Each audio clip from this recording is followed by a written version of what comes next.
Be ready. Start.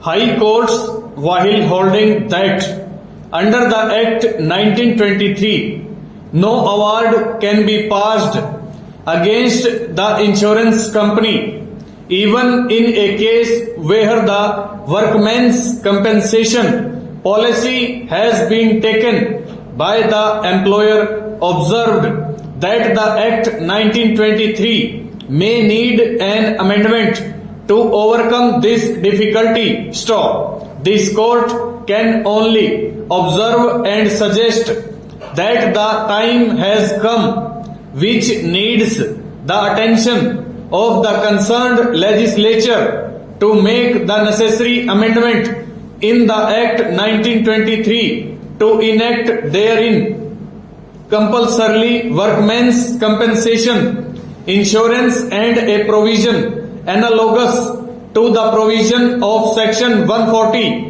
of the MV Act 1988. Stop. Then only the Act 1923 would have been a real and effective benevolent socio-economic statute. Stop. There are cases where by the time the compensation cases under the Act 1923 are decided, the employer may not be in a financial position to pay the amount of compensation awarded. Stop. The workman's compensation insurance is being taken so that the employer may feel safe and the employee has a security in case where injury has been caused him in an accident arising out of and in the course of his employment. Stop. The legislature has taken the care so far. The MV Act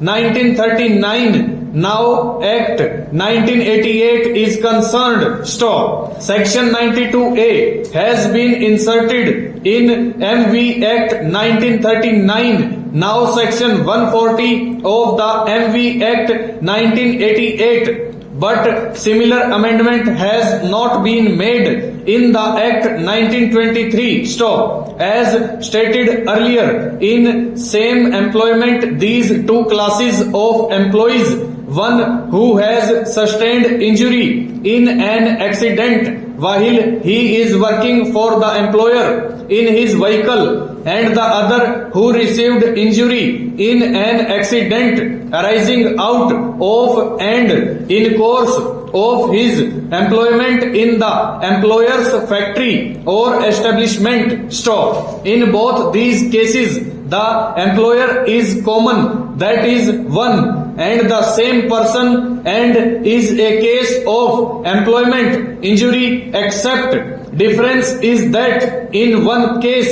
injury in employment in a vehicle accident, and in other case injury in an accident arising out of and in course of his employment. Stop. In former case, immediate financial assistance is available to the employee or his dependents, as the case may be, under the provisions of Section 92A of the Act 1939 and now Section 140 of the Act 1988, where he or his dependents have lodged a claim of compensation before the Motor Accidents Claim Tribunal under the MV Act. Stop. But in the latter case, that immediate financial help is not available, though the employee or the dependents, as the case may be, the claim of compensation. This case also